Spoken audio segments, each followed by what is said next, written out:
नमस्कार दोस्तों, स्वागत है आपका डिजायर आईएएस के प्लेटफॉर्म पे। तो जैसा कि आप सभी लोग जानते हैं कि यहाँ पे इंडियन पॉलिटी की एम लक्ष्मीकांत की जो इंग्लिश वाली बुक है 5th एडिशन की, उसका डिस्कशन चल रहा है। ठीक है, तो उससे पहले भी मैंने काफ़ी लेक्चर्स लिए हैं, लेकिन लेक्चर शुरू करने से पहले मैं आपसे एक और बात करना चाहूँगा कि आपको डिजायर आईएएस पे इकोनॉमिक्स के भी लेक्चर मिलेंगे और सीसेट के भी लेक्चर्स मिल जाएंगे, और भी काफ़ी ढेर सारे लेक्चर हैं जिससे कि आप ये पता कर सकते हैं, आपको इसमें हेल्प मिल सकती है कि how can you prepare for the UPSC and how can you score more as compare to the other candidates. Okay friends, तो देखिए यहाँ पे मैं आपको ये भी बताना चाहूँगा कि इस प्लेटफॉर्म पे आपको जो भी आप छोटी छोटी गलतियाँ करते हैं, आप उसको कैसे सुधार सकते हैं, आप किस तरीके से अपने ऑप्शनल को चूज कर सकते हैं, वो सभी डाउट्स को क्लियर करने के लिए इस प्लेटफॉर्म पे वीडियोज अवेलेबल हैं। चलिए, एक और बात मैं आगे आपसे करना चाहूँगा कि देखिए, कई लोग कह रहे थे कि जो है मैं इंग्लिश मीडियम वाली बुक को क्यों फॉलो कर रहा हूँ, हिंदी मीडियम वाली बुक को क्यों नहीं फॉलो कर रहा हूँ। तो देखिए, जो हिंदी वाली बुक है वो एक और सर हैं, वो जो है आपको अच्छे से पढ़ा रहे हैं इसी प्लेटफॉर्म पे डिजायर आईएएस पे ही, तो आप उनके लेक्चर्स देख सकते हैं। बाकी देखिए, कुछ कैंडिडेट ये भी कह रहे हैं कि मैं इंग्लिश में एक्सप्लेन करूं।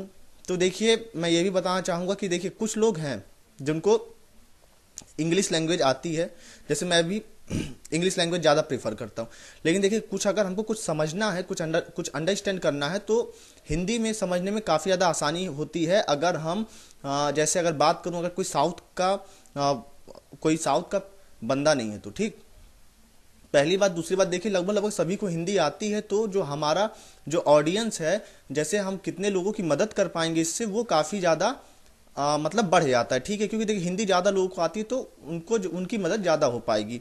और देखिए, वैसे भी मैं टोटल हिंदी या टोटल इंग्लिश नहीं इसीलिए बोलता हूँ जिससे कि दोनों ही कैंडिडेट, चाहे वो हिंदी हो चाहे इंग्लिश, उनकी हेल्प हो सके। बाकी देखिए, जो सिर्फ और सिर्फ हिंदी चाहते हैं कि हिंदी की पीडीएफ से बुक को एक्सप्लेन किया जाए, तो वो इस प्लेटफॉर्म पे उसका पहला लेक्चर आ चुका है, आप उसको देख सकते हैं, और भी लेक्चर्स उसके आ रहे हैं। अच्छा, और देखिए अगर मैं बात करूं, देखिए अगर जैसे यहाँ पे मैं लाइन टू लाइन कहता हूँ, लाइन टू लाइन एक्सप्लेन करता हूँ ना, साथ में पढ़ तो रहा नहीं, रीडिंग तो आप भी कर सकते हैं। एक्सप्लेनेशन के लिए जैसे आप यहाँ पे ये ध्यान दीजिए, अगर मेरे से लेजिस्लेटिव बोला तो लेजिस्लेटिव है क्या, एग्जीक्यूटिव है क्या, जुडिशरी है क्या, राइट है क्या, लॉ है क्या, ठीक है, हमारा जो कॉन्स्टिट्यूशन वो है क्या, कहाँ से आया, क्यों आया।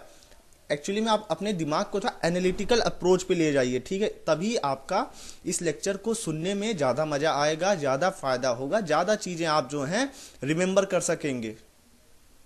ठीक, ये बातें क्लियर हैं। तो चलिए फ्रेंड्स, अब आगे मैं आपका टाइम ज़्यादा वेस्ट नहीं करूंगा और आज का लेक्चर शुरू करता हूं। तो फ्रेंड्स, जैसा कि आप सभी लोग जानते हैं कि यहाँ पे मैं डिस्कस कर रहा था जो फंडामेंटल राइट है हमारा चैप्टर 7 उसको, तो उसके लिए मैं आपको बता दूं कि उससे पहले भी मैंने एक लेक्चर लिया है फंडामेंटल राइट के लिए, तो आप उस लेक्चर को अच्छे से देख सकते हैं। ठीक है, एक नहीं दो लेक्चर एक्चुअली में, आप उसको जो है अच्छे से देख सकते हैं, और ये उस लेक्चर का पार्ट 3 है, मतलब फंडामेंटल राइट का। तो आप देखिए, इसको जो सीरीज में देखिएगा, बल्कि मैं तो यही कहूँगा कि आप जो मेरा जो लेक्चर 1 है वहाँ से शुरू करिए। अगर आप बाद में भी देख रहे हैं कोई बात नहीं, आप वीडियो को 2x पे लगा के देखिए, अगर आपको टाइम नहीं मिल पा रहा है तो ठीक है। तो जितना टोटल लेंथ है वीडियो का, उसके आधे टाइम ड्यूरेशन में पूरा वीडियो खत्म हो जाएगा। बस यही है कि आपको अटेंशन और फोकस और ज़्यादा आपको अप्लाई करना होगा। चलिए, आज हम बात करेंगे, इससे पहले मैंने जो है राइट टू इक्वलिटी को अच्छे से डिस्कस कर दिया था, जो कि हमारे आर्टिकल नंबर 14 से लेके 18 में था। आज मैं जो डिस्कस करने जा रहा हूँ वो है हमारा राइट टू फ्रीडम। तो देखिए, मैंने पहले ही आपको बता दिया कि राइट टू फ्रीडम में हमारे में कितने आर्टिकल हैं, 6 आर्टिकल हैं, और सॉरी 6 प्रोविजंस हैं, आर्टिकल नहीं 6 प्रोविजंस हैं, 6 राइट्स हैं। और जो पहले शुरू में जब हमारा कॉन्स्टिट्यूशन जब बना था तो उस समय कितने थे, 7 राइट्स थे। ठीक है, लेकिन जो right to acquire, hold and dispose of property, मतलब राइट टू प्रॉपर्टी वाला जो आर्टिकल, जो आपका जो प्रोविजन था, उसको हमने डिलीट कर दिया था 44th अमेंडमेंट एक्ट 1978 के द्वारा। तो इसीलिए जो है इसमें अब कितने हैं, टोटल 6 प्रोविजंस है। तो आज हम उसी के बारे में डिस्कस करेंगे। तो देखिए, आप यहाँ देख सकते हैं जो सबसे पहला प्रोविजन वो कौन सा, right to freedom of speech and expression. तो देखिए चलिए शुरू करते हैं। जो सबसे पहला पॉइंट वो क्या है, right to freedom of speech and expression. तो देखिए फ्रेंड्स, यहाँ पे ये डिस्कस किया गया है कि जितने भी सिटीजन हमारे इंडिया के, तो देखिए एक और बात मैं आपको यही बता दूं, ये किसके लिए, ये भी जो आर्टिकल 19 ये भी सिर्फ और सिर्फ किसके लिए, हमारे सिटीजन के लिए ही है, फॉरेनर के लिए एप्लीकेबल नहीं है। क्योंकि मैंने आपको बताया था कौन कौन से आर्टिकल हैं, हम सिर्फ और सिर्फ सिटीजन के लिए 15, 15, 16, 19, 29 एंड 30, ठीक है। और हाँ, आप लोग क्वेश्चन का जवाब भी नहीं देते तो अच्छा ही लगता है, इसीलिए मैं सोचा हूँ क्वेश्चन ही ना पूछा करूँ। चलिए आगे बात करते हैं हम। तो जो freedom of speech and expression है, इसमें क्या कहा गया है कि आपको फ्रीडम है, आपको अधिकार है, आप फ्री हैं कि आप अपना कोई भी व्यू है, आपका ओपिनियन है, आपका बिलीफ या कन्विक्शन, आप चाहें तो अपने माउथ से, राइटिंग से, प्रिंटिंग से, पिक्चरिंग से, किसी भी मैनर से आप अपना ओपिनियन दे सकते हैं, किसी भी मैनर में, ठीक है। तो मतलब आपको अपने व्यू को रखने का अधिकार है, ठीक है। समझ में आई ये बात? चाहे वो आप लिख के दें, प्रिंट करके दें, कोई पिक्चर बना के दें, किसी भी तरीके से दें, वो आपका अधिकार है, ठीक है, या फिर आप बोल के दें। तो देखिए जो सुप्रीम कोर्ट है, सुप्रीम कोर्ट ने भी कुछ प्रोविजंस बताए हैं, समझाने की सुप्रीम कोर्ट ने भी कोशिश की है। तो वो देखिए क्या है। तो देखिए यहां पे ये कहा गया है कि right to propagate one's views as well as views of other. जैसे कि आप चाहें तो किसी दूसरे के व्यू को फैला सकते हैं, लोगों से बता सकते हैं, या फिर खुद के भी व्यू को आप बता सकते हैं, ठीक है। ये बात क्लियर है। चलिए आगे बात करूं मैं, तो देखिए फ्रीडम ऑफ प्रेस, मतलब जो हमारे यहाँ जो प्रेस है, जो मीडिया है, वो क्या है, फ्री है, ठीक है। अगर वो फ्री नहीं रहेगी तो गवर्नमेंट काफ़ी ज़्यादा क्या करेगी, गवर्नमेंट काफ़ी ज़्यादा उस पर दबाव बनाएगी कि आप जो है गवर्नमेंट को क्रिटिसाइज ना करें। उसका देखिए right to freedom of commercial advertisement. जैसे कि जो हमारे यहाँ आप देखते हैं कि दिखाते हैं कि काफ़ी ढेर सारे एड्स आते हैं। जैसे एक मैं बताऊं तो कि अगर किसी के बाल झड़ रहे हैं तो आप इसको 1 महीने यूज करिए और आपके बाल आ जाएंगे। तो एक्चुअली में हमको फ्रीडम है किस चीज़ का, कमर्शियल एडवर्टाइजमेंट का, इसलिए दिखा पाते हैं, अगर वो एडवर्टाइजमेंट फेक भी है तब भी, ठीक है। आगे मैं बात करूं तो right against tapping of telephonic conversation. जैसे कि कोई भी व्यक्ति वो जो है, जैसे कोई दो लोग अगर फोन पे बात कर रहे हैं तो उसका जो है, उसके फ़ोन की टैपिंग नहीं कर सकता, उसके फ़ोन को रिकॉर्ड नहीं कर सकता है, ठीक। लेकिन जैसे आप बोलेंगे पुलिस वगैरह, तो वो एक स्पेशल केस है, वो लोग करते हैं क्योंकि उनको इन्वेस्टिगेशन करनी होती है। अच्छा अब देखिए आगे और बात करते हैं हम। Right to telecast that is government has no monopoly on elect, मतलब हमको किसी भी क्या बोलते प्रोग्राम को टेलीकास्ट करने का अधिकार है, और उस पर जो है गवर्नमेंट की कोई भी मोनोपोली, मतलब गवर्नमेंट का अधिकार नहीं है किस पे, इलेक्ट्रॉनिक मीडिया पे, ठीक है। मतलब गवर्नमेंट अपनी मनमानी नहीं चला सकता है। राइट अगेंस्ट बंद, जैसे क्या होता है कि कोई भी पॉलिटिकल पार्टी या कोई ऑर्गेनाइजेशन क्या डिक्लेयर कर देता है, बंद कर देता है, हड़ताल, मतलब कि मार्केट आज जो है बंद रहेगी, तो उसके खिलाफ भी हम अपनी आवाज़ को उठा सकते हैं, ठीक है। उसके बाद देखिए हमको अधिकार है कि हम जितने भी गवर्नमेंट एक्टिविटीज हैं उसको जानें, ठीक है, उसको जानने का हमको अधिकार है। उसका देखिए हमको फ्रीडम ऑफ साइलेंस भी है कि हम अगर नहीं बोलना चाहते तो हमको उसका भी अधिकार, उसका भी राइट मिला है। Right against imposition of pre censorship on newspaper, ठीक है। Right to demonstration of picketing but not right to strike. अब देखिए यहाँ पे कि हमको राइट है किसी चीज़ का डिमॉन्स्ट्रेशन करने का या फिर पिकेटिंग मतलब धरना देने का अधिकार है, लेकिन स्ट्राइक करने का नहीं, ठीक है। ये बात क्लियर है। चलिए आगे बात करते हैं। जो स्टेट है हमारा, जो गवर्नमेंट है, वो क्या कर सकती है, रीजनेबल रिस्ट्रिक्शन लगा सकती है, ठीक है, किस पे, हमारे फ्रीडम ऑफ स्पीच एक्सप्रेशन, किस और वो ग्राउंड क्या होना चाहिए, मतलब उसके पीछे बैकग्राउंड क्या होना चाहिए, उसके पीछे रीजन क्या होना चाहिए कि जब वो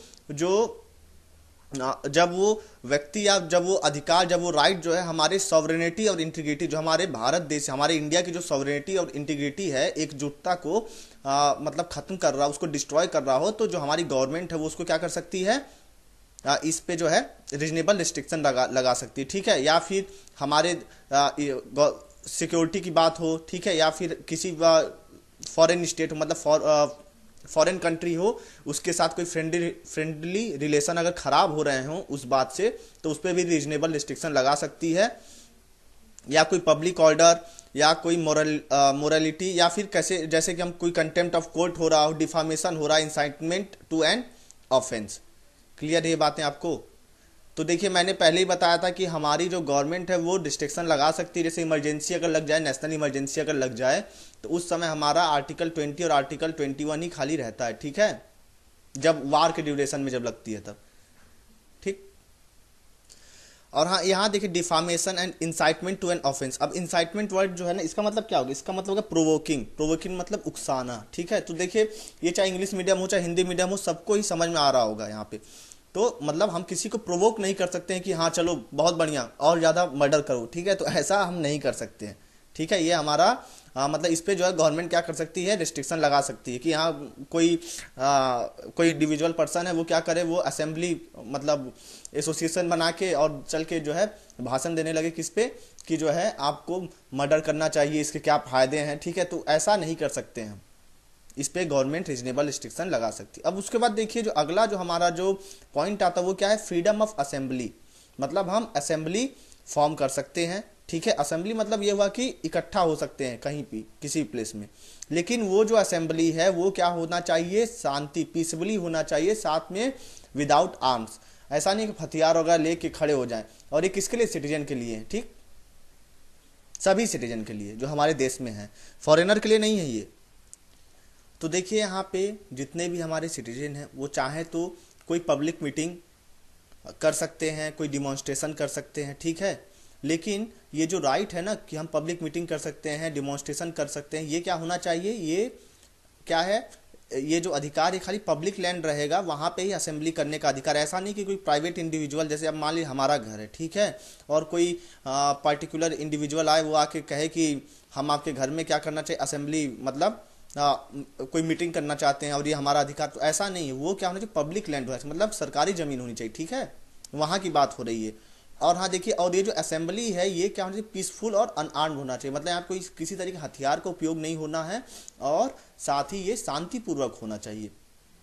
एक और बात आप यहाँ पे ध्यान रखिएगा कि ये प्रोविजन जो है हमको क्या करें, हम हिंसा का मतलब वायलेंट हो जाए, हिंसा का उपयोग करें, या फिर किसी भी नियम कानून को ना माने, या फिर दंगा फसाद करें, ठीक है, या किसी जैसे हमारा जो पब्लिक की जो पीस है उसको जो है हम भंग करें, उसको खत्म करें, ब्रीच ऑफ पब्लिक पीस, या फिर और वन दैट इन्वॉल्व्स आर्म, या फिर हम हथियार लेके क्या करें, असेंबली या फिर मीटिंग को करें। तो उन सब राइट को ये जो है ये नहीं दिया गया है हमको, ठीक है। हमको सिर्फ और सिर्फ क्या होना चाहिए, असेंबली हमारी पीस शांतिपूर्वक होनी चाहिए, पीस के साथ होनी चाहिए, साथ में विदाउट आर्म्स, ठीक है, अनआर्म्ड होनी चाहिए, ठीक। अगर इसमें और बाकी जो नीचे दिए गए जो प्रोविडेंट डज नॉट, ये सब अगर होते हैं यहाँ पे, तो इसके लिए अधिकार हमारा जो है नहीं माना जाएगा, ठीक। अच्छा, एक और बात आप यहाँ पे याद रखिए कि इस राइट में, इस अधिकार में हमको ये अधिकार नहीं दिया गया कि हम राइट टू स्ट्राइक, हम स्ट्राइक करें, ठीक। चलिए आगे बात करते हैं हम। जो हमारा स्टेट, जो हमारा गवर्नमेंट है ना, अब देखिए स्टेट वर्ड जो है इस आर्टिकल 12 में डिफाइन है, ठीक है। आप उसको आर्टिकल 12 मैंने अब इस जो फंडामेंटल राइट का जो सबसे पहला लेक्चर है उसमें समझाया अच्छे से। जो स्टेट है वो चाहे तो रीजनेबल रिस्ट्रिक्शन लगा सकती है किस पे, जो भी ये जो जितने राइट दिए गए हमको ऊपर, ठीक है, और वो किस पे और उस रीजनेबल रिस्ट्रिक्शन जो है किस ग्राउंड पे होना चाहिए, मतलब उसके पीछे कारण क्या होना चाहिए, क्या रीजन क्या होना चाहिए। तो अगर हमारे देश की, हमारे इंडिया की सॉवरेनिटी और इंटीग्रिटी को अगर वो हर्ट करता है, उससे हमारे सॉवरेनिटी और इंटीग्रिटी पे कोई खतरा, कोई डेंजर है, तब जो है स्टेट इस पे रिस्ट्रिक्शन लगा सकती है। या फिर ऐसा होता है, देखिए दो है ना, तो पहला तो ये हो गया सॉवरेनिटी और इंटीग्रिटी को अगर हर्ट करे, और दूसरा क्या है, अगर वो पब्लिक ऑर्डर इंक्लूडिंग मतलब हमारी ट्रैफिक वगैरह को बढ़ा दे, ठीक है, ट्रैफिक वगैरह उससे जो है काफ़ी ज़्यादा ट्रैफिक लग जाए, काफ़ी ज़्यादा जाम लग जाए, तो भी जो है स्टेट क्या कर सकता है, रीजनेबल रिस्ट्रिक्शन लगा सकता है। मतलब आप ऐसा नहीं कर सकते जहाँ जाके किसी हाईवे पे और जाके खड़े हो जाएं और क्या करें, मीटिंग करने लगें, ठीक है। सरकारी ज़मीन तो वो भी है, लेकिन ऐसा आप नहीं कर सकते हैं, ठीक है। चलिए क्लियर है। अब आगे हम बात करते हैं जो हमारा सीआरपीसी का क्रिमिनल प्रोसीजर कोड का सेक्शन 144 है 1973। एक मजिस्ट्रेट, ठीक है, वो क्या कर सकता है, किसी भी असेंबली, मीटिंग या कोई प्रोसेसन है उसको क्या कर सकता है, उसको खत्म कर सकता है, उसको भंग कर सकता है। अगर वहाँ पे क्या है, रिस्क है किस चीज़ का, ऑब्स्ट्रक्शन का, अनाउंस का, या फिर किसी ह्यूमन लाइफ का डेंजर, मतलब कि जैसे मतलब मान लीजिए किसी ह्यूमन की ज़िंदगी का भी खतरा है कि हाँ यहाँ पे दंगा फसाद हो जाएगा, कई लोग मारे जाएंगे, या हेल्थ और सेफ्टी का इशू आ जाए वहाँ पे, या फिर किसी तरह की डिस्टर्बेंस आ जाए, या फिर वहाँ पे दंगा होने का खतरा रहे, तो जो मजिस्ट्रेट है वो सीआरपीसी के सेक्शन 144 के द्वारा क्या कर सकता है, इस पे इसको रोक सकता है। ठीक, उसके बाद आगे मैं बात करूं तो जो सेक्शन 141 है आईपीसी का, उसमें भी ये कहा गया है कि जो असेंबली है 5 या उससे ज़्यादा लोगों का, ठीक है, वो अनलॉफुल हो जाएगा। कब हो जाएगा अनलॉफुल, तो देखिए अब यहाँ पे जब मान लीजिए कि कोई जब आप असेंबली किस लिए बना रहे हैं, to resist the education of any law, मतलब आप मान लीजिए कोई लॉ है, ठीक है, उसका पालन ना हो सके उसके लिए आप असेंबली बना रहे हैं, या किसी लीगल प्रोसेस को रोकने के लिए असेंबली बना रहे हैं, तो 5 या उससे ज़्यादा की असेंबली क्या हो जाएगी, अनलॉफुल हो जाएगी, उसको गैर कानूनी करार दे दिया जाएगा। और उसके बाद सुनिए एक और बात, अगर मान लीजिए आप किसी दूसरे व्यक्ति का आप चाहते हैं कि उसकी जो प्रॉपर्टी है उसको ऑक्यूपाई कर लें, उसको उससे छीन लें, तब भी जो है आपकी जो असेंबली है 5 से ज़्यादा अगर होती है तो वो क्या हो जाएगी, अनलॉफुल हो जाएगी। या फिर आप चाहते हैं कोई क्रिमिनल मतलब कोई गैरकानूनी काम करना चाहते हैं, तब भी ये जो है अनलॉफुल हो जाएगा। या फिर किसी पर्सन को आप किसी इलीगल काम को करने के लिए फोर्स कर रहे हैं, तब भी जो 5 या 5 से ज़्यादा लोगों की जो भी असेंबली रहेगी उसको क्या करार दे दिया जाएगा, वो जो है that assembly will be declare unlawful according to the section 141 of the IPC. ठीक है दोस्तों, चलिए अब आगे बात करते हैं। एक और जो ई वाला ऑप्शन, उसमें क्या किया गया है कि मान लीजिए इससे क्या है, उस असेंबली से अगर डर है गवर्नमेंट को, ठीक है, कि जो है उनके जो भी लॉ हैं या फिर पावर्स हैं, कि उनका जो लॉ या पावर को क्या हो जाएगा, उसको डेंजर अगर आ रहा है, तब भी जो है ये जो असेंबली है 5 या 5 से ज़्यादा लोगों की, वो भी क्या हो जाएगी, वो भी अनलॉफुल हो जाएगी। ठीक, किसके द्वारा, सेक्शन 141 ऑफ द आईपीसी। और ऊपर जो था उसमें क्या था, वो जो था सेक्शन 144 ऑफ सीआरपीसी 1973। तो ये अलग है, ये अलग है। ठीक है, चलिए आगे बात करते हैं। जो अगला जो पॉइंट आता है वो क्या है, फ्रीडम ऑफ एसोसिएशन। अब देखिए जितने भी सिटीजन हैं वो चाहें तो क्या बना सकते हैं, एसोसिएशन बना सकते हैं, यूनियन बना सकते हैं, या फिर कोऑपरेटिव सोसाइटी बना सकते हैं। अब एक और बात याद रखिएगा, ये जो कोऑपरेटिव वर्ड है, जब हमारा कॉन्स्टिट्यूशन बना तो उस समय सिर्फ और सिर्फ एसोसिएशन और यूनियन ही था। कोऑपरेटिव वर्ड को हमने 97th कॉन्स्टिट्यूशनल अमेंडमेंट किया, ठीक है, उसमें जो है हमने आर्टिकल 19 के 1 के सी में इसको ऐड किया। ठीक, तो देखिए मैं आपको काफ़ी डीप में हर चीज़ों को बताते चल रहा हूँ, तो अगर आप ध्यान से सुनेंगे तो आपको काफ़ी ढेर सारी जानकारी मिलेगी, वो भी बिना बुक को पढ़े, सिर्फ और सिर्फ इस लेक्चर को देखने से ही। ठीक है फ्रेंड्स, और हाँ जो भी करंट के इशू अगर आएंगे इससे रिलेटेड तो वो भी मैं आपको, आप देखे होंगे अगर पिछले लेक्चर्स को मेरे, तो वो भी मैं डिस्कस कर रहा हूँ यहाँ पे। चलिए आगे बात करते हैं। अब देखिए इस असेंबली में क्या क्या इंक्लूड है, right to form political party, हम कोई पॉलिटिकल पार्टी बना सकते हैं, हम कोई कंपनी बना सकते हैं, हम किसी के साथ पार्टनरशिप कर सकते हैं, हम कोई सोसाइटी बना सकते हैं, हम क्लब बना सकते हैं, ठीक है, हम क्या कर सकते हैं, कोई ऑर्गेनाइजेशन बना सकते हैं कई लोग एक साथ होके, या फिर हम कोई ट्रेड यूनियन बना सकते हैं, ठीक है, किसी भी पर्सन के साथ मिलके। ठीक है, अच्छा एक और बात आप याद रखिए, it not only includes the right to start an association or union but also to continue the association of union as such। तो देखिए इसका मतलब ये नहीं है कि आपको सिर्फ इसी का अधिकार है कि आप जो है एसोसिएशन या यूनियन को स्टार्ट कर सकते हैं, बल्कि आपको इस प्रोविजन के द्वारा, आर्टिकल 19 के द्वारा ये भी राइट मिला है कि आप जो भी एसोसिएशन या यूनियन आपने बना लिया है उसको आप जारी रख सकते हैं, उसको आप क्या कर सकें, कंटिन्यू कर सकें। ठीक है, तो देखिए यहाँ पे एक और बात आपको बताना चाहूँगा मैं, इसके अंदर एक निगेटिव राइट भी, क्या, नॉट टू फॉर्म और ज्वाइन इन एसोसिएशन और यूनियन। ठीक है, मतलब कोई फोर्सफुली आपसे नहीं ज्वाइन करा सकता है। चलिए आगे बात करते हैं हम। रीजनेबल रिस्ट्रिक्शन है, इसको भी हम लगा सकते हैं किस पे, फ्रीडम ऑफ एसोसिएशन पे। ठीक है, वो क्या है और कौन लगाता है रीजनेबल रिस्ट्रिक्शन, स्टेट मतलब गवर्नमेंट। किस ग्राउंड पे लगाएगी, जब भी जो हमारे इंडिया की सॉवरेनिटी और इंटीग्रिटी को हर्ट होगा, या फिर पब्लिक ऑर्डर या मोरालिटी को मेंटेन करने में दिक्कत आएगी, या फिर the citizen have complete liberty to form association और union for pursuing lawful objective purposes.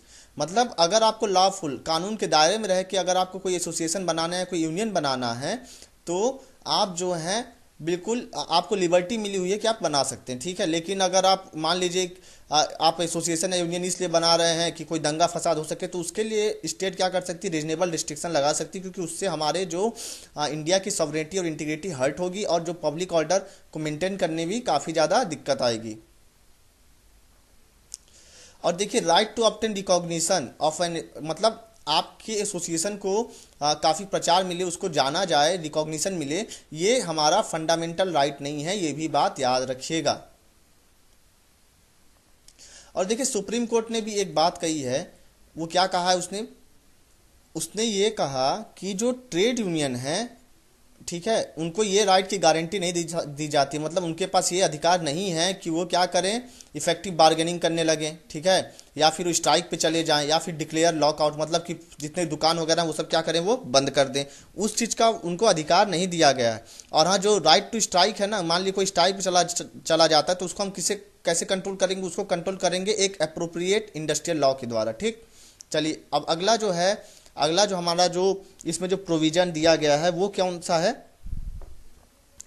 उससे पहले मैं आपको एक और बात यहाँ पे बताना चाहूँगा कि देखिए ऑर्गेनाइजेशन की अगर बात करें तो जो हमारा जो पुलिस फोर्स है, आर्मी है, एयर फोर्स है, नेवी है, जो भी ऑर्गेनाइजेशन जो कि क्या करते हैं, मेंटेन करते हैं क्या लॉ और ऑर्डर को, तो वो लोग भी तो स्ट्राइक कर सकते हैं। तो ऐसा नहीं है, आर्टिकल 33 में आपको इसी में आगे पढ़ाऊंगा फंडामेंटल राइट के चैप्टर में, ये लोग जो भी लोग लॉ और ऑर्डर को मेंटेन करते हैं, ऐसी ऑर्गेनाइजेशन कभी भी स्ट्राइक पे नहीं जा सकती। ये किसमें लिखा है, आर्टिकल 33 में। अभी इसको और आगे डिस्कस करूंगा मैं, इस प्रोविजन को, आर्टिकल 33 को आगे आएगा। चलिए आगे मैं बात करूं जो हमारा फ्रीडम ऑफ मूवमेंट है, उसमें क्या दिया गया है, जितने भी हमारे सिटीजन हैं, देखिए इस यहाँ भी सिटीजन की बात हो गई, ठीक, जितने भी हमारे सिटीजन हैं उनको क्या है, उनको राइट है क्या, वो पूरे हमारे इंडिया की टेरिटरी में, पूरे हमारे देश की टेरिटरी में कहीं भी जाके कहीं भी जा सकते हैं, ठीक है, कहीं भी कहीं भी जा सकते हैं। वो क्या है, फ्री है, किसके लिए, एक स्टेट से दूसरे स्टेट को जाने के लिए, एक प्लेस से दूसरे प्लेस को जाने के लिए। मतलब जैसे अगर देश के अंदर की बात करें तो आप एक स्टेट से दूसरे स्टेट जाइए, जैसे आप एमपी से बिहार जाइए। अगर एक स्टेट की बात करें, जैसे अगर आप यूपी को ही एक पर्टिकुलर स्टेट की बात करें, अगर आपको इलाहाबाद से गोरखपुर जाना है तो आप इलाहाबाद से गोरखपुर भी जाइए, उसके लिए भी आपके पास आप क्या है, फ्री हैं। अच्छा एक और बात आप यहाँ पे याद रखिएगा, तो देखिए यहाँ पे ये बात है कि ये जो right to freedom of movement, मतलब पूरे इंडिया में कहीं भी जा सकते हैं, आ सकते हैं, किसी स्टेट में भी, ये किस लिए आया, ये देखिए राइट अंडरलाइन, ये इसका आइडिया क्या निकलता है, इसका आइडिया ये है कि इंडिया क्या है, एक ही यूनिट है, वन यूनिट है, जिससे कि हमारे सिटीजन, हमारे जो भी नागरिक हैं देश के, उनके अंदर क्या प्रमोट हो सके, नेशनल फीलिंग, ठीक है, मतलब उनके अंदर क्या आ सके, यूनिटी आ सके, ठीक है, उसको प्रमोट करने के लिए ये जो हमारा फ्रीडम ऑफ मूवमेंट दिया गया, ठीक है। और कोई भी जैसे कि नॉन पैरोकियालिज्म, मतलब कि अपने जैसे एरिया को ज़्यादा बढ़ा चढ़ा के ना बताए, अपने एरिया का ही राग ना आलापने लगे, ठीक है। चलिए आगे मैं बात करता हूँ, जो स्टेट है वो क्या कर सकता है, इम्पोज कर सकता है रीजनेबल रिस्ट्रिक्शन, किस पे, फ्रीडम ऑफ मूवमेंट पे। और इसका किस ग्राउंड पे, इसके दो ग्राउंड हैं, मतलब कारण क्या है, दो हैं। देखिए जैसे कि अगर मान लीजिए कोई भी जनरल पब्लिक इंटरेस्ट है, आप कोई जैसे एसटी शेड्यूल ट्राइब है, उसको जो है उसके इंटरेस्ट को प्रोटेक्ट करने के लिए, जैसे कि आप मान लीजिए कि अंडमान निकोबार में एक जवार ट्राइब रहती है, ठीक है, तो वहाँ पे वो लोग क्या रहते हैं, वो बिल्कुल नेक्ड रहते हैं। तो अगर जैसे मान लीजिए उस समय एक कहानी हुई थी कुछ साल पहले, शायद 1.5 साल हो गए, तो उस समय क्या हुआ था, कोई अमेरिकन था, वो गया वहाँ पे और उसने क्या किया कि वहाँ के लोगों का फोटो खींच के सोशल मीडिया पे डाल दिया, और उसने ये लिखा कि देखो इंडिया के लोग इस तरीके से रहते हैं, तो उसमें वो बेइज्जती कर रहा था। तो देखिए इसलिए जो है हमारी जो स्टेट, हमारी जो गवर्नमेंट हो क्या करती है, रीजनेबल रिस्ट्रिक्शन लगाती है, किस पे, ट्राइबल एरिया में, जैसे कोई आउटसाइडर वहाँ पे मत चला जाए, और उनके कल्चर, लैंग्वेज या कस्टम या किसी भी मैनर, जो भी शेड्यूल ट्राइब जिस तरीके से रहते हैं, उसको क्या करे, उसको जो है उसको खत्म ना कर सके, उसको हर्ट ना कर सके, ठीक है। चलिए आगे बात करते हैं। और ये किस लिए, सेफ गार्ड करने के लिए, किसका, शेड्यूल ट्राइब का। चलिए जो सुप्रीम कोर्ट है, सुप्रीम कोर्ट ने भी एक रेस्ट्रिक्शन लगाया था, क्या लगाया था, फ्रीडम ऑफ मूवमेंट, जो प्रोस्टिट्यूट होती हैं उनके भी फ्रीडम ऑफ मूवमेंट पे भी कुछ रेस्ट्रिक्शन है। और ये रेस्ट्रिक्शन किस ग्राउंड पे है? वो ग्राउंड है public health and in the interest of public moral पे, ठीक है। और जो बम्बई हाई कोर्ट है उसने भी एक रेस्ट्रिक्शन को वैलिड करार दिया था, वो क्या था? Movement of person affected by AIDS. तो फ्रेंड्स देखिए, ये जो फ्रीडम ऑफ मूवमेंट है इसके अंदर दो डायमेंशन है। एक तो आप इंटरनल, जैसे कि आप अपने इंडिया के टेरिटरी, अपने देश के अंदर कहीं भी आइए जाइए, और दूसरा जो मूव है क्या? एक्सटर्नल, मतलब कि आप देश के बाहर, जैसे आप इंडिया से चले गए अमेरिका, फिर आप अमेरिका से फिर आ गए इंडिया, तो आप देश के बाहर आ जा रहे हैं ना। तो देखिए जो आर्टिकल 19 है वो सिर्फ और सिर्फ इंडिया के अंदर को ही प्रोटेक्ट करता है, ठीक है। जो पहला डायमेंशन है उसी को, जो इंटरनल वाला है, और जो दूसरा वाला है एक्सटर्नल वाला, वो किसके अंदर प्रोटेक्ट होता है? वो होता है आर्टिकल 21, जो कि है right to life and personal liberty, ठीक है। चलिए आगे देखते हैं। फ्रीडम ऑफ रेसिडेंस, तो देखिए जितने भी हमारे सिटीजन हैं, जितने भी हमारे नागरिक हैं, उनको क्या है? सिटीजन को क्या है? राइट है किस चीज़ का? कि वो किसी भी इंडिया के टेरिटरी के किसी भी भाग में जाके वो क्या कर सकते हैं? वहाँ जाके सेटल हो सकते हैं, ठीक है। वहाँ जाके वो घर बना सकते हैं। अच्छा, अब देखिए यहाँ पे इसके टू पार्ट हैं। वो क्या है? पहला क्या है कि जो भी इंडिया के सिटीजन हो, इंडिया के मतलब हमारे देश के किसी भी पार्ट में जाके रह सकते हैं। उसका मतलब क्या हो गया? उसका मतलब ये हुआ कि वो टेम्प्ररी है। टेम्प्ररी मतलब जैसे कि आप मान लिया आप यहाँ से गए और यहाँ से जाके आप, कई लोग होते हैं जैसे कि कई यूपी के लोग होंगे जो बिहार में जाके यूपीएससी की तैयारी करने के लिए कमरा ले किराए पे रह रहे हैं। तो वो क्या टेम्प्ररी पीरियड के लिए है ना, कुछ समय बाद जब उनका सिलेक्शन हो जाएगा या फिर नहीं भी होगा, जब मान लीजिए जब उनकी हिम्मत हार जाएगी यूपीएससी से, तब वो फिर से यूपी में ही आ जाएंगे। तो क्या हो गया? टेम्प्ररी हो गया। तो पार्ट ए क्या है? टेम्प्ररी वाला। और दूसरा कौन सा है? सेटलमेंट वाला। सेटलमेंट मतलब कि कोई पर्सन है वो कहीं और जाके, किसी और स्टेट में जाके, किसी दूसरे स्टेट में जाके वो क्या कर रहा है? घर बना ले रहा है, ठीक है। वहाँ की डोमिसाइल ले रहा है, तो क्या हो जाएगा? वो परमानेंट हो जाएगा। अच्छा, अब इसमें और आगे बात करते हैं हम। आगे मैं बात करूं तो देखिए, जो ये जो अधिकार, जो राइट जो दिया गया फ्रीडम ऑफ रेसिडेंस का, वो किस लिए दिया गया? जिससे कि जो भी इंटरनल बैरियर है, ठीक है, हमारे कंट्री के अंदर, उसको हम क्या कर सकें? रिमूव कर सकें, उसको खत्म कर सकें। और हमारे देश के अंदर जैसे दो भाग में, किसी दो स्टेट के बीच में अगर किसी भी तरीके का इंटरनल बैरियर है, उसको हम क्या कर सकें? रिमूव कर सकें। और ये क्या प्रमोट करता है? नेशनलिज्म, मतलब राष्ट्रवाद। और जो भी नैरो माइंडेड लोग हैं, जैसे कि मान लीजिए कोई यूपी का है, वो बोले कि हाँ यूपी में सिर्फ यूपी वाले ही रहेंगे, किसी और दूसरे स्टेट के नहीं रहेंगे। या फिर कोई गुजरात का, वो बोले गुजरात में सिर्फ गुजरात के ही लोग रहेंगे, कोई बाहर का नहीं रहेगा। तो ऐसे लोगों को अवॉइड करता है ये, ठीक है। और इससे हमारे देश में क्या आती है? इंटीग्रिटी और यूनिटी आती है। उसके बाद देखिए आगे मैं बात करूं, जो स्टेट है, जो हमारा जो सरकार है, हमारी जो गवर्नमेंट है, वो क्या कर सकती है? रीजनेबल रिस्ट्रिक्शन लगा सकती है इस पे। किस बेसिस पे? वो भी कौन से? दो ग्राउंड है, ठीक है। क्या है? इंटरेस्ट ऑफ जनरल, जैसे कि मान लीजिए वहाँ पे ऐसे प्लेसेस जहाँ पे शेड्यूल ट्राइब रह रहे हैं, तो वहाँ पे आप जाके नहीं रह सकते, ठीक है। क्यों? क्योंकि उससे जो है उनका जो भी जनरल पब्लिक इंटरेस्ट है या उनकी जो प्रोटेक्शन, वो क्या होगी? हर्ट होगी, ठीक। उसके देखिए right of outsider to reside settle in tribal area, उसको क्या हमने क्या किया? रेस्ट्रिक्ट कर दिया। उसको क्या किया? हमने रेस्ट्रिक्ट किया। क्यों किया है? जिससे कि उनका जो कल्चर है, उनकी जो लैंग्वेज है, उनका जो कस्टम है, जो रीति रिवाज है, उनके जो भी मैनर है, वो उसका हम लोग क्या कर सकें? उसका हम लोग प्रोटेक्शन कर सकें, ठीक है दोस्तों। समझ में आ गया बात? सॉरी।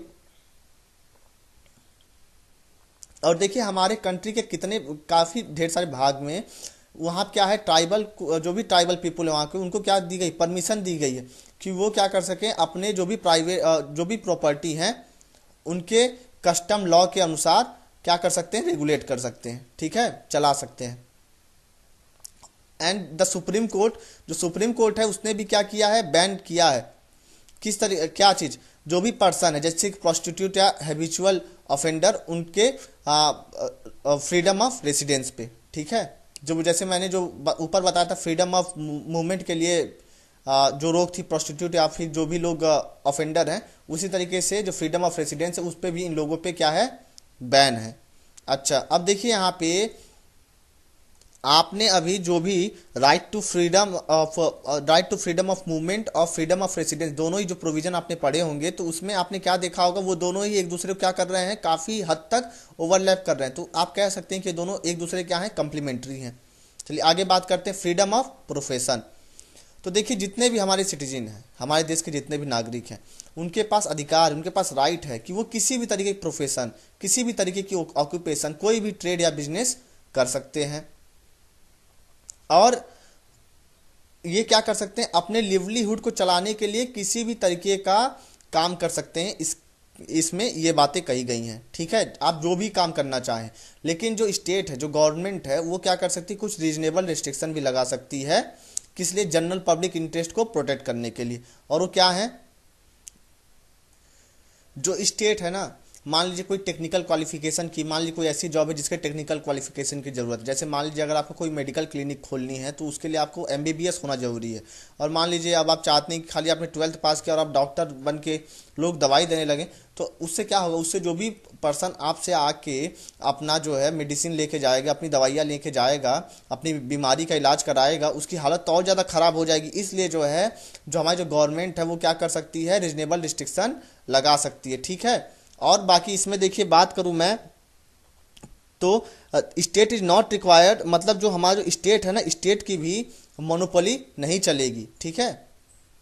चलिए दोस्तों आगे मैं बात करूं, right does not include the right to carry any profession और ट्रेड और ऑक्यूपेशन। देखिए अब इसका मतलब ये नहीं है कि आप कोई भी प्रोफेशन चलाएं, कोई भी ऑक्यूपेशन करें, जैसे कि आप मान लीजिए कि ट्रैफिकिंग करते हैं वुमेन या फिर चिल्ड्रेन की, या फिर जो है आप आतंकवादी बन जाइए, आप बोलिए कि हमारे पास तो अधिकार है क्या, राइट टू प्रोफेशन का, ठीक है। तो आप ऐसा नहीं कर सकते, या फिर आप जो है ड्रग के स्मगलर बन जाइए, आपको स्मगलर बन जाइए, तो ऐसा नहीं है। तो देखिए the state can absolutely prohibit these और रेगुलेट देम थ्रू लाइसेंसिंग, ठीक है, मतलब लाइसेंस देके इसको जो गवर्नमेंट हमारी इसको रेगुलेट कर सकती है। तो फ्रेंड्स यहाँ पे जो है हमारा जो आर्टिकल 19 है वो कंप्लीट करा दिया मैंने। तो आगे मैं जो आर्टिकल 20 है वो मैं आपको अपने नेक्स्ट लेक्चर में पढ़ाऊंगा। तो फ्रेंड्स अगर आपको ये वीडियो पसंद आई हो तो प्लीज़ लाइक करिएगा और इस चैनल को सब्सक्राइब करिएगा और बेल आइकन को भी दबा दीजिए, जिससे कि मेरी अगली जितनी भी वीडियोज आएँ उसकी नोटिफिकेशन आपको मिल जाए। और हाँ, अगर आपको कोई भी डाउट हो इसमें तो आप मुझसे कमेंट सेक्शन में पूछ सकते हैं। और हाँ, एक और बात, इस वीडियो को शेयर भी करिएगा, जिससे कि और भी जो भी कैंडिडेट्स हैं, जो भी यूपीएससी के कैंडिडेट्स हैं या फिर जो भी स्टेट पीसीएस के लिए भी काफ़ी ज़्यादा इंपॉर्टेंट है, ठीक है, ये सब चीज़ें, तो उनका भी काफ़ी ज़्यादा हेल्प हो सके। और देखिए आप मेरी वीडियो को अच्छे से देखेंगे तो आपको कोई हिंदी या इंग्लिश वाला कोई इशू नहीं लगेगा, ठीक है। देखिए यहाँ पे इंग्लिश में लिखा और मैं हिंदी में समझा दे रहा हूँ, इंग्लिश का भी यूज कर रहा हूँ, तो बाईलैंग्वेज इसीलिए रख रहा हूँ जिससे कि काफ़ी ज़्यादा लोगों की मदद हो सके। तो friends thank you for watching my video, God bless you all.